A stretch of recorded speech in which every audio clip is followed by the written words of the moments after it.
Vamos começar abrindo as perguntas. Nossa, já apareceu um monte de pergunta aqui que não tinha. Da hora. Perguntas que apareceram primeiro, eu vou comentar as que eu já respondi, que não vai aparecer aqui na telinha. Tá nos meus stories. Então a primeira pergunta foi: perdas financeiras frequentes. A pessoa não fez uma pergunta, ela só falou, tipo, fale sobre perdas financeiras frequentes. Existem muitos padrões em perdas financeiras, tá bem? Padrões aqui que vão desde o emaranhado com o pai. Uma das primeiras suspeitas que nós temos quando aparece uma questão de pai ou de dinheiro é pai. Então, apareceu uma questão de dinheiro, a gente dá uma olhadinha pro pai para entender como é que tá a relação. Não só o pai, tá? Mas a questão do masculino. E óbvio, isso não significa que mulher não deva ganhar dinheiro ou não sabe ganhar dinheiro. Não tem nada a ver com isso. O que tem é uma relação energética com o dinheiro, tá bem? Por uma questão muito arcaica de um inconsciente coletivo aí, tá bom? Patrícia, seja bem-vinda. Também tem uma questão de educação financeira, né, pessoal? Algumas pessoas chegam ao consultório e falam, tenho problema com dinheiro. Aí quando você vai ver, não tem nenhum emaranhado. Não tem briga com ninguém, não tem emaranhado com ninguém, não tem julgamento, não tem questões sistêmicas, não tem nada. O que tem é que a pessoa não sabe lidar com dinheiro. A pessoa não consegue lidar com dinheiro. Boa noite, Patrícia. Então, precisa aprender. Não é porque você tem uma empresa ou que você nasceu e você já sabe lidar com dinheiro. Até porque a educação que nós temos não é uma educação para ensinarmos, para que a gente possa aprender a lidar com o dinheiro. É o contrário disso, tá bem? Então, essa era a primeira pergunta. A segunda pergunta que me lançaram aqui, que eu respondi nos stories, foi: como a reprogramação vê a raiva de tudo? Qualquer coisa que não está no controle, a raiva se torna inevitável. Gente, eu disse aqui nos stories, raiva é um pseudo sentimento. A raiva não é um sentimento primário, tá? Por mais que naquele filme, Divertidamente, a gente aprenda e veja que a raiva, o nojo, a alegria, a tristeza e o medo são sentimentos de base. Até são. Mas quando a gente vai para a questão da raiva, eu até fiz uma live uma vez falando no propósito da raiva. Acho que eu devo ter esse material ainda, vou ver se eu acho para vocês e disponibilizo. Que é: qual é o objetivo de eu ter tanta raiva? Por que é que eu tenho raiva? E a raiva, ela sempre esconde uma necessidade além do que está acontecendo. Então, se eu tenho raiva por conta da internet que caiu, porra, a internet caiu e tinha uma live agora às 8 horas pra galera, meu comprometimento e tal, olha aí, ó. Fiquei com raiva, por quê? Porque essa situação me deixa em dívida na minha cabeça com vocês. Essa live, ela viola alguns valores que eu tenho, algumas necessidades que eu tenho, que é a necessidade de organização, a necessidade de começar no horário. Então, por trás da raiva sempre tem uma necessidade. Quando nós tivermos raiva de tudo, a gente precisa olhar as necessidades que nós temos. E quando a gente vai mais profundamente ainda nessa raiva, a gente consegue perceber que essa raiva muitas das vezes vem na primeira infância. Então, a primeira infância é aquela até os 7 anos, tá? Onde o nosso cérebro ele é basicamente reptiliano.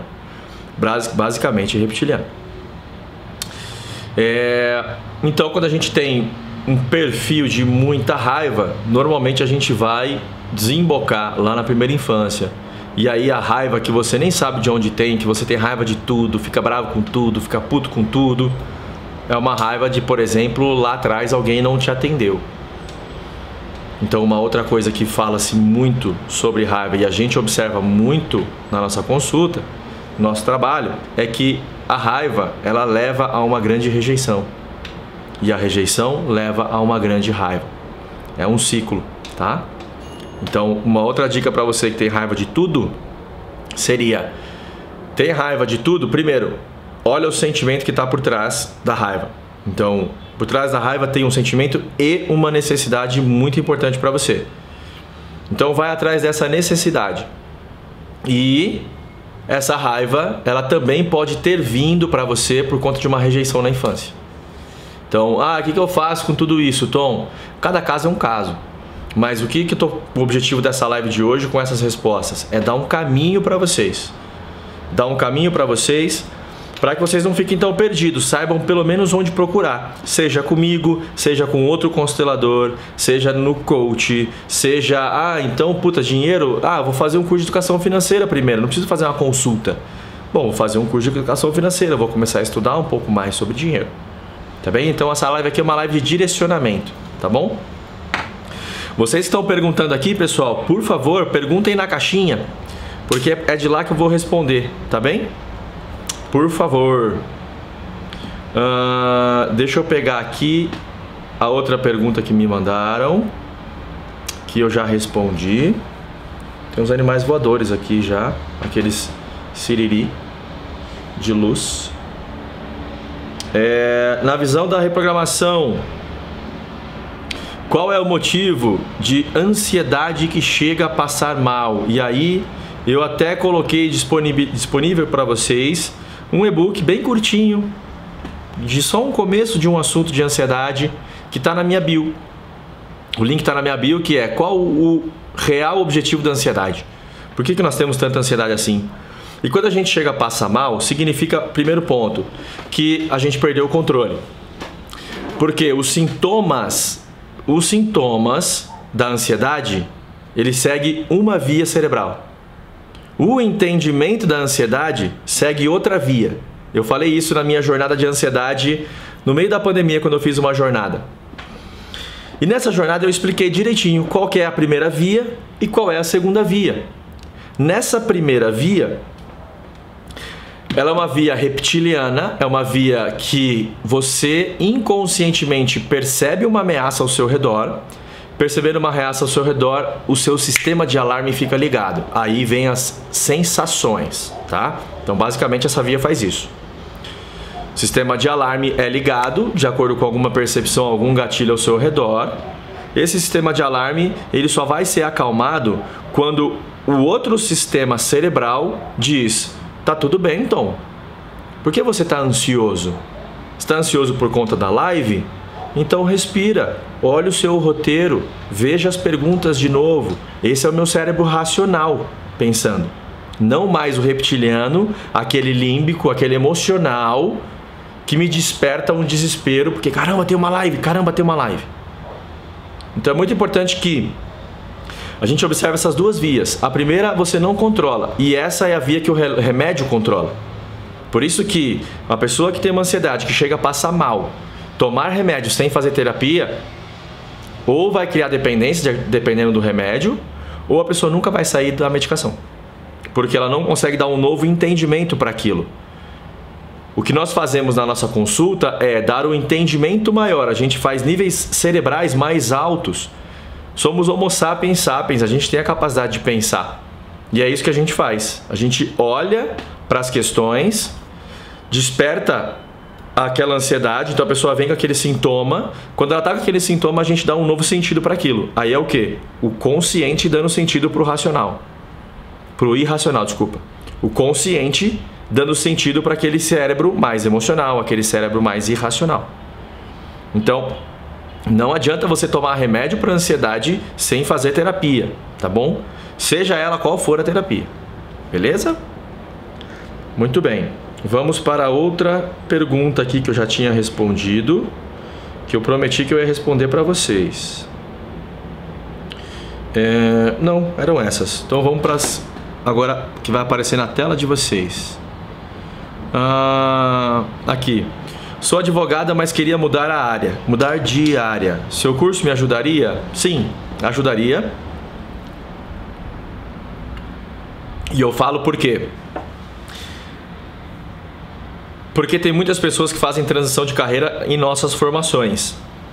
Já tive advogado, já tive engenheiro. Nós estamos na turma 11. Na turma 9, o melhor aluno que eu tive foi um engenheiro civil.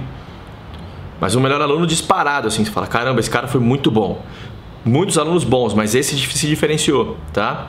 Nutricionista, enfermeira, aposentada, professora, Porque a formação tem dois formatos, tá? O primeiro é, você vai trabalhar as suas questões e depois você vai ter a escolha de trabalhar com esse método ou não trabalhar. Então, as duas formas você vai passar por uma transformação. Na pior das hipóteses, você vai ter uma expansão de consciência surreal.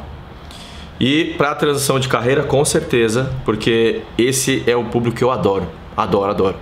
Eu adoro fazer a pessoa acreditar que ela pode mais. Adoro fazer a pessoa acreditar que ela pode ter uma nova carreira, mesmo que seja com 55 anos para mais.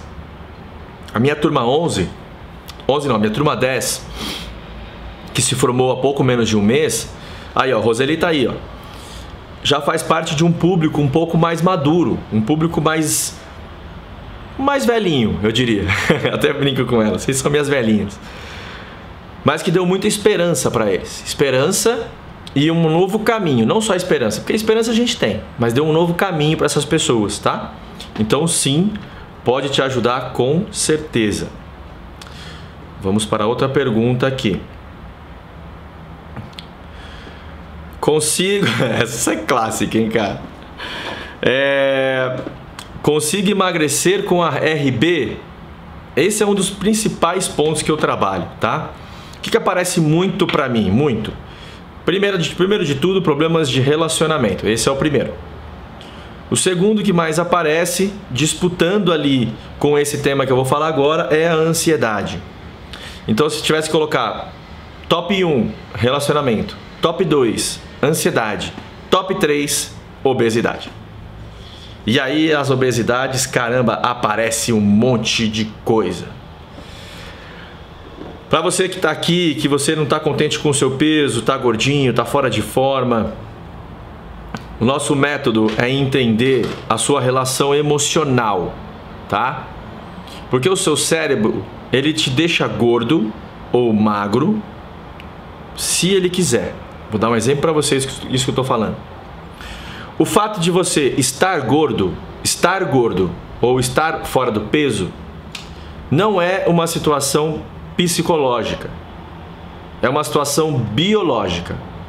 Por exemplo, uma pessoa que sofreu muitas agressões, muitos insultos, que apanhava muito dos seus pais, que foi abusado na infância, que teve tentativa de estupro na infância, que precisou se proteger, uma pessoa que precisou ser vista pelos pais depois que o irmão nasceu, tudo isso faz seu corpo engordar. E isso não é de propósito. Propósito racional. O seu corpo faz isso porque ele quer, porque ele está te protegendo. Então, estar gordo não é um problema psicológico. É uma situação biológica. Sentir-se gordo ou gorda, aí sim. Porque aí é uma percepção frente a uma reação biológica. E aí a gente vai buscar onde estão essas questões dentro de você, de acordo com a sua história. O vídeo de obesidade do YouTube que eu tenho é o vídeo mais visto do meu canal. Eu não sei quantas visualizações tem, mas eu sei que quando aparece no ranking lá é o que mais aparece, tá? Então o vídeo de obesidade é o vídeo mais visto do meu canal, tá bem? Então, existem várias questões que envolvem a obesidade. Um conflito de falta, conflito de ameaça, conflito de falta de pai e de mãe, conflito de eu preciso ser visto, conflito de rim. Então assim, meu mundo desabou, eu me sinto maltratada, me sinto sozinha, me sinto abandonada. Tudo isso tem relação com obesidade também. E aí normalmente não é só um gatilho que dispara. Então não é só a comida, tá? A pessoa vai para a comida porque é um prazer imediato, mas por trás daquilo tem outras grandes questões que fazem mal para ela e que muitas vezes a pessoa nem sabe, tá bem? Vamos para outra pergunta. Eu tô vendo que tá aparecendo umas perguntas aqui, pessoal. Desculpa, eu não vou conseguir ler as perguntas até terminar o que eu tinha proposto, tá bom? Se vocês tiverem muitas... Se eu não responder a dúvida de vocês porque tem algumas perguntas que vieram antes, me manda um inbox depois que eu vejo a possibilidade de responder, ou me manda na caixinha lá, que ainda tá aberta nos meus stories, que eu escrevo para vocês, tá bem? Vamos lá. Deixa eu ver outra aqui. Na ordem. Perdas financeiras já falei. Ó, essa pergunta aqui é uma pergunta... Opa, deixa eu tirar. Tirei para preservar a vida da pessoa. Ela já tinha pedido. Você que me mandou a pergunta falando sobre o HIV, tá? Sobre o HIV, soro positivo, vírus da AIDS. A pergunta que a pessoa me fez foi: existe um tratamento pro HIV? Existe cura pro HIV? Essa pergunta ela poderia me comprometer absurdamente. Então eu vou responder a pergunta que o Google responderia: não há cura para AIDS. Agora eu vou responder como Everton, terapeuta que já teve experiências de pacientes que tinham HIV positivo. Eu não conto isso em rede social. Eu não conto em rede social porque isso realmente pode dar um grande problema. Essas são informações que eu conto somente dentro da minha formação. Lá dentro a gente abre o jogo e eu mostro exemplos de várias situações. Então, se HIV tem cura, eu não respondo na rede social, tá bem? Eu quero que você entenda, eu sei que você me mandou o inbox, eu vou te responder por inbox. Mas aqui na live eu não tenho como responder nada diferente do que o Google te responderia, que é: não há cura para o HIV, tá bem? Vamos lá. Dor no ombro esquerdo, limitando o movimento, quero fazer uma consulta. Olha, todo contexto de ombro para nós tem um contexto de eu não sou bom. Pode ser que eu não sou um bom terapeuta, eu não sou um bom pai, eu não sou um bom filho, eu não sou uma boa mãe para o meu filho. Talvez isso seja seu, talvez seja uma memória intrauterina, talvez seja uma memória sistêmica vinda da sua família. O que a gente sabe é uma desvalorização muito grande em você não se sentir bom em fazer algo. Então o ombro tem relação com isso, tá bem? Se você quiser fazer uma consulta, quando você acabar a live aqui, vai na minha bio e tem lá, consulte-se, tá bom? Alguém vai te responder aqui da nossa equipe, beleza? Outra pergunta. Na visão da RB, qual é o motivo de ansiedade que chega a passar mal? Já respondi. Porque tudo que temo acontece. Essa é uma pergunta boa. Alguém sabe responder, gente?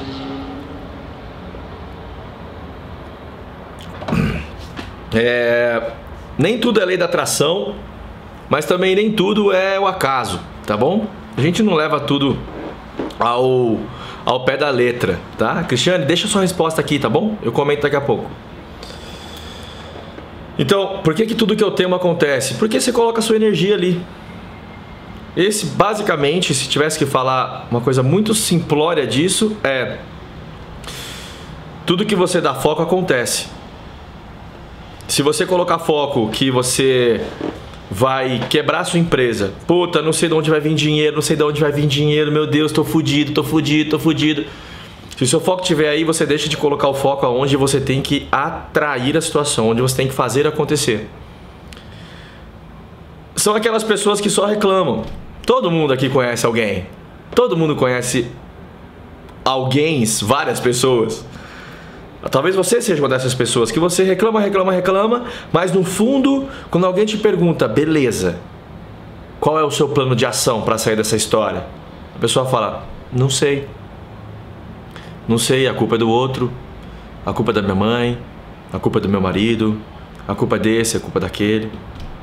Gente, autorresponsabilidade. Até eu nem dei os recados, mas você está aqui nessa live é autorresponsabilidade. Autorresponsabilidade para assumir aquilo que é seu. A sua parte na história, tá? A sua parte na história só cabe a você. Beleza? Gente, estão mandando perguntas aqui. Eu comentei aqui com vocês que é melhor vocês mandarem na caixinha, tá?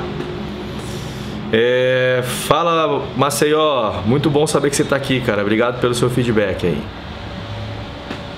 Deixa eu ver aqui. Opa. Vamos para outra pergunta. Outra pergunta. Muitas espinhas após interromper anticoncepcional. 10 anos usava. Está fazendo feridas. Eu atendi uma moça ontem sobre isso. Inclusive ela está aqui na live, tá?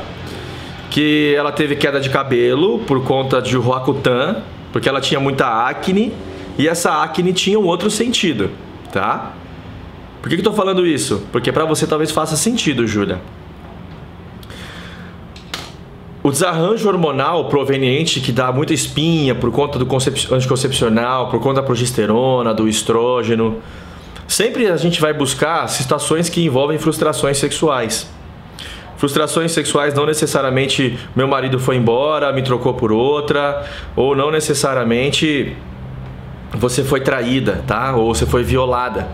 Mas envolve, isso é coisa muito comum, porque quando a gente busca na nossa ancestralidade aí, vocês mulheres principalmente, as mulheres vêm numa luta muito grande para se colocar no seu lugar, para chegar a ter a sua valorização, tá? E passaram por diversas frustrações, não que os homens não tenham passado.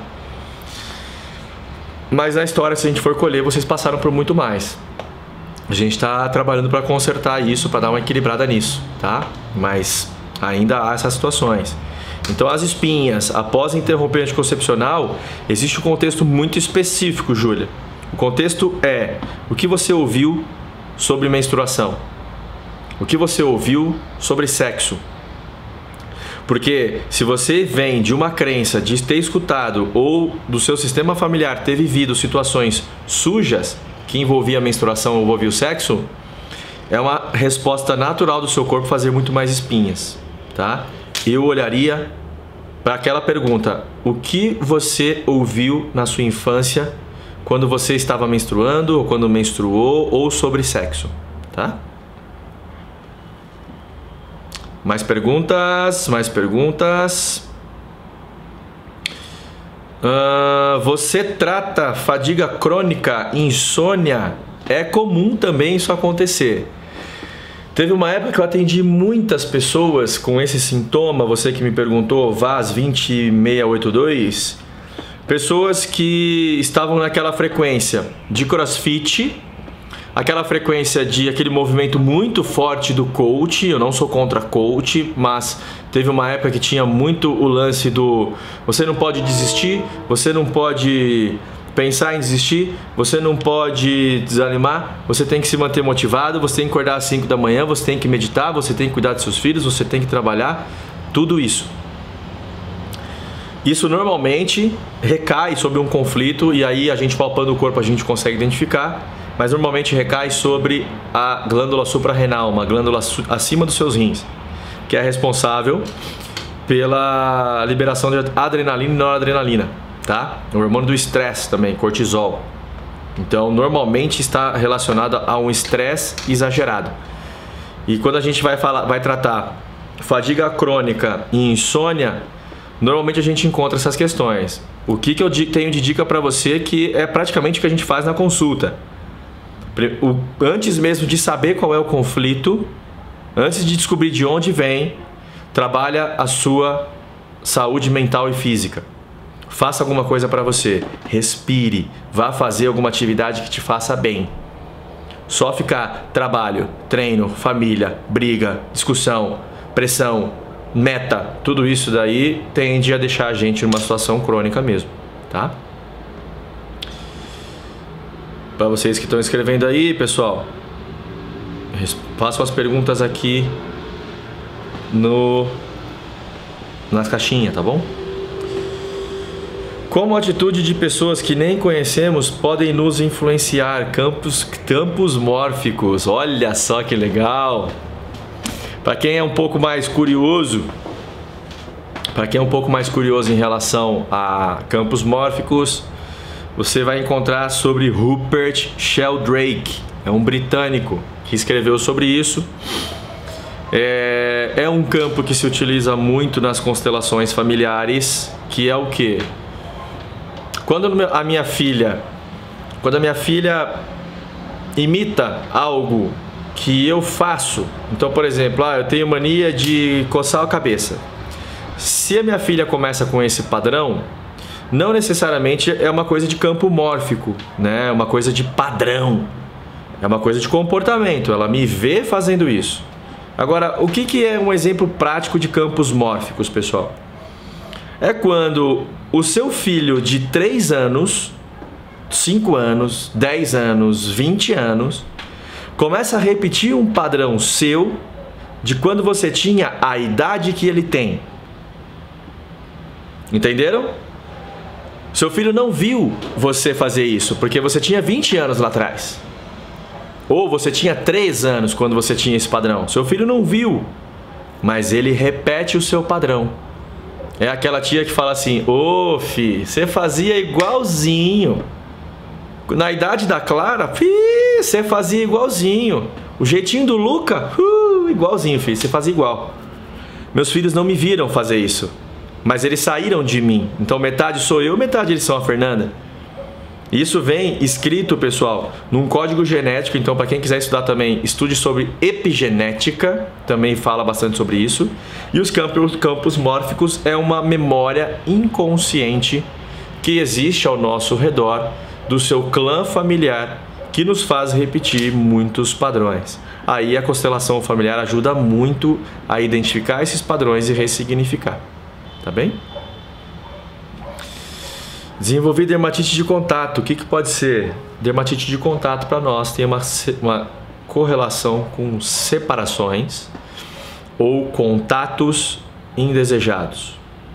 Dermatite de contato. Imagina que você estava no metrô aqui de São Paulo e de repente você sentiu um toque de alguém. E vamos dizer que nem foi um toque abusivo, foi um toque. Mas você já estava ali naquela situação de, pô, tem que tomar cuidado, tem que tomar cuidado. A pessoa encostou em você, não foi um toque abusivo, mas você percebeu como toque abusivo. Então, um contato indesejado. Eu gostaria que não tivesse essa questão. Seu corpo se manifesta como? Se manifesta com uma alergia quando ele estiver resolvendo. Então, basicamente, dermatite de contato é a fase de resolução do seu corpo, de tentar se curar de uma separação ou se curar de um contato indesejado que não foi agradável. Tá legal? Pessoal que tá me perguntando aí, ó, perguntem nas caixinhas, tá bem? Que eu vou respondendo aqui. Tique no braço direito perto do ombro, quando fico nervosa piora.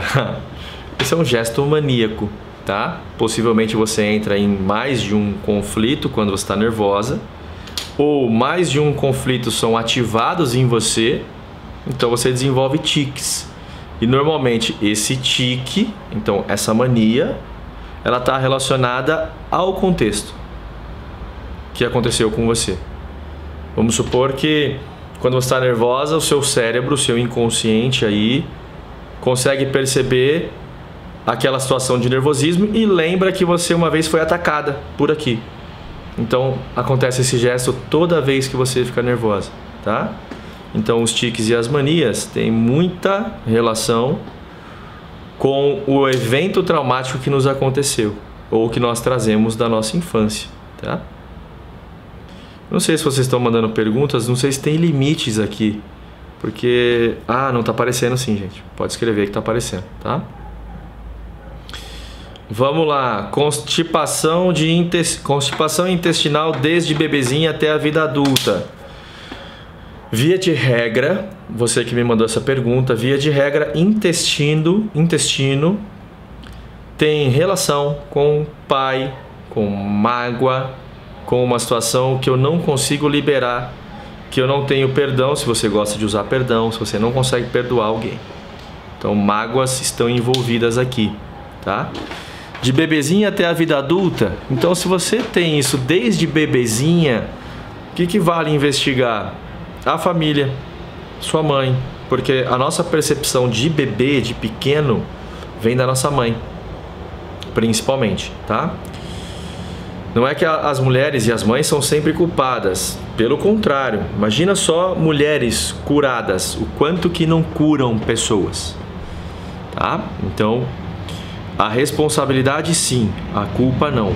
Tem uma aluna minha que fala muito disso, Milena Fantasini, até fiz um post dela hoje nos stories, que ela fala que a gente carrega na vida, vocês mulheres principalmente, aquela questão de a culpa da maternidade, a culpa de ser mãe. Não é a culpa, é a responsabilidade. Ela tem um e-book bem legal falando sobre isso.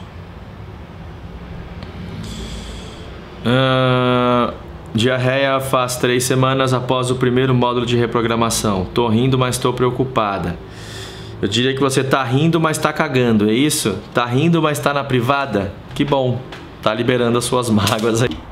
Posso falar sobre fibromialgia, um tema muito falado na semana passada, porque uma youtuber brasileira chamada Carol Capel, praticamente se tornou uma amiga minha, me encontrou no YouTube, começou a assistir meus vídeos, começou a fazer sentido para ela, fez uma sessão comigo online até, e depois de um tempo ela se declarou, ela deu uma entrevista no UOL falando que ela estava curada da fibromialgia. Claro que a matéria do UOL foi, como é que eu vou dizer, tendenciosa, e tirou a parte que nós participamos ali. Então eu até falei um pouco sobre o método que a Carol fez comigo e tal, que ela viu vídeos e começou a ter uma expansão de consciência.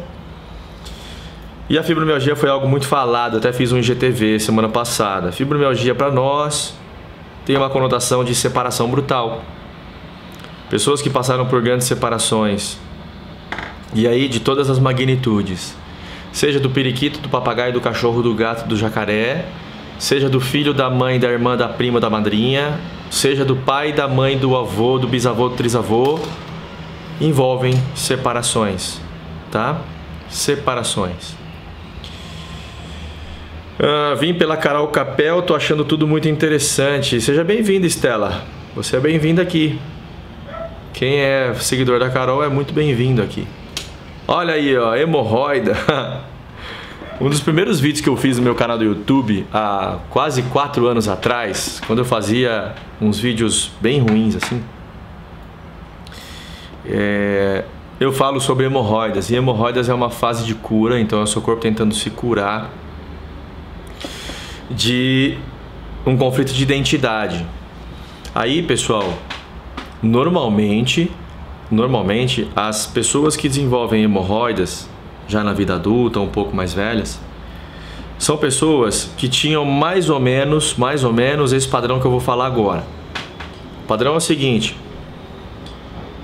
a pessoa não sabe a que clã ela pertencia.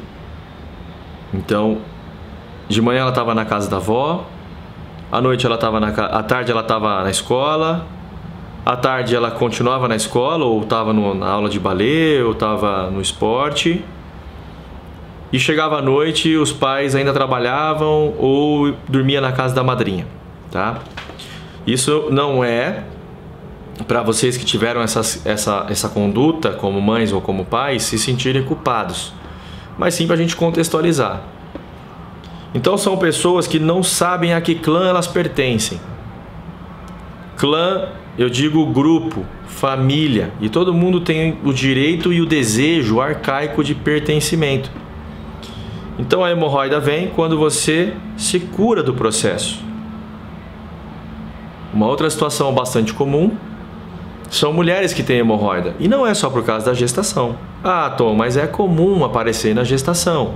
Sim, pode ser comum, mas não é normal, porque não são todas as mulheres que têm.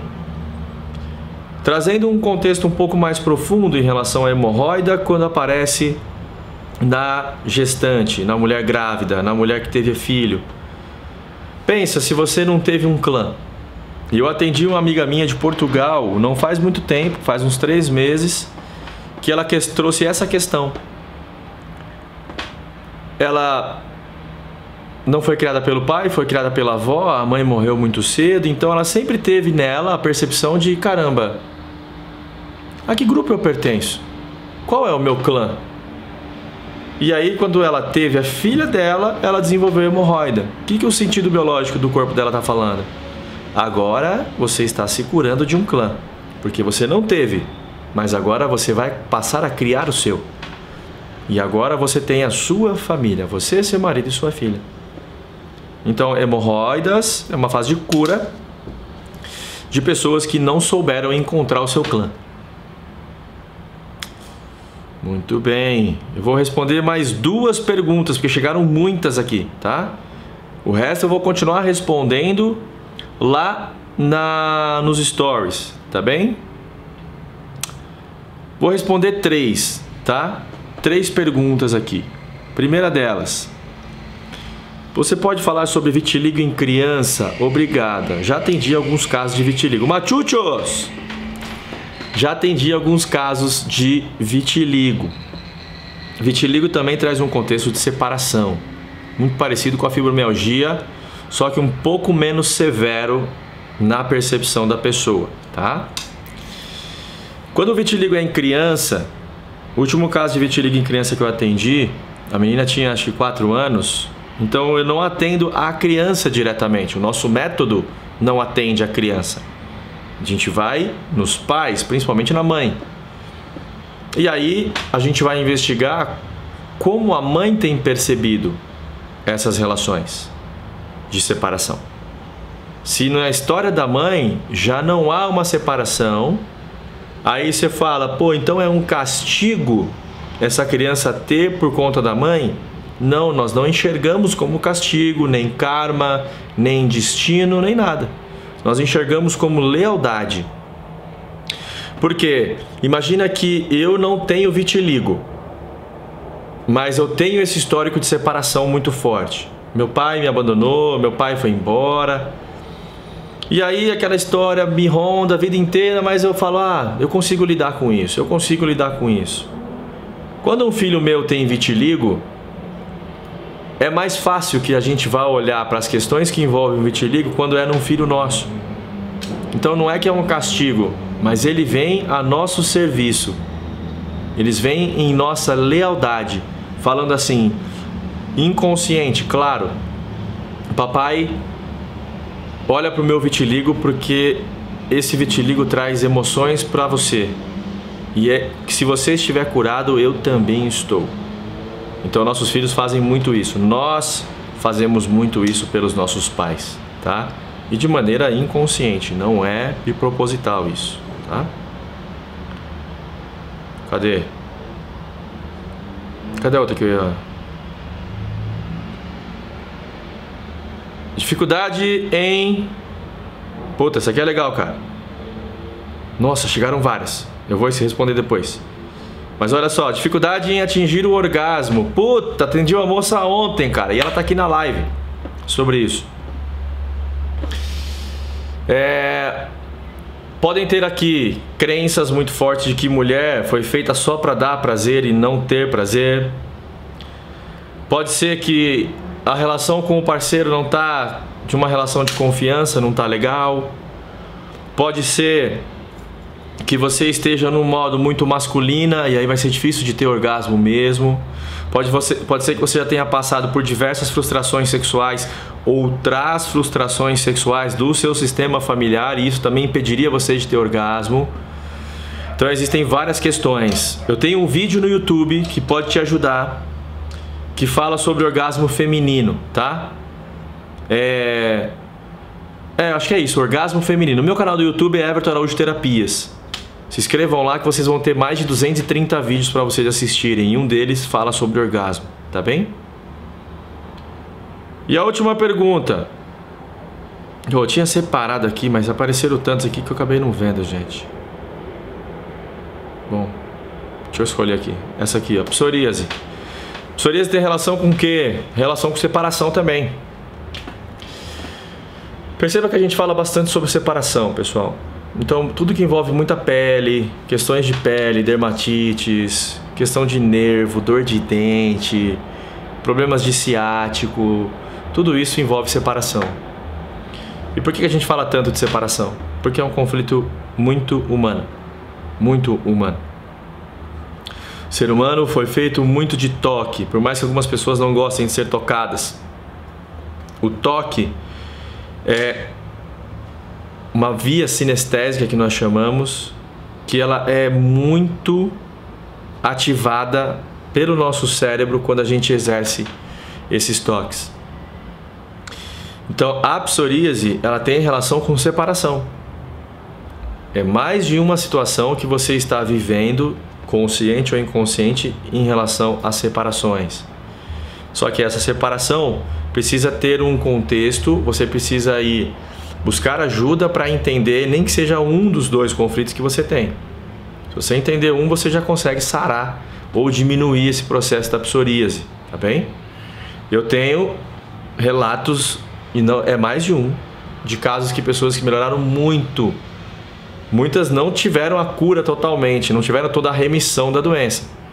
Mas muitas melhoraram demais a coceira, as feridas, aquelas cascas que formam em relação à psoríase. Tá bem? Chegamos a 43 minutos de live. Eu vou encerrar por aqui a live de hoje. Quero convidar você, primeiro de tudo, a se fez sentido, se você que estava aqui, se você gostou, sobe esse monte de coraçãozinho, toca na tela pra caramba, envia para as pessoas essa live com o aviãozinho. Vai lá para os meus stories que eu vou continuar respondendo as questões. Acessa o meu link da bio aqui do Instagram. Tem o material de ansiedade para vocês. Tem o material para vocês entrarem em contato com a gente. Tem meu grupo de Telegram. Tem muita coisa que a gente oferta para vocês. Então, lá no link da bio, vocês encontram isso daí. Baixa o material de ansiedade que vocês vão encontrar bastante coisa daqui para frente, tá? Meu canal do YouTube é Everton Araújo Terapias. Se inscrevam lá no canal também, tem bastante vídeo para vocês. Nos vemos na próxima quarta-feira. As minhas lives são de quarta-feira. Nos vemos lá. Lá não, aqui no caso. Na próxima semana. Fiquem com Deus, um grande abraço. E acompanhem meus stories que eu vou sentar no meu sofá e vou continuar respondendo para vocês. Tá bom? Flávia, pode ficar tranquila que eu vou te responder agora por inbox. Tá bom? Valeu, gente. Um grande abraço a todos vocês. Boa noite.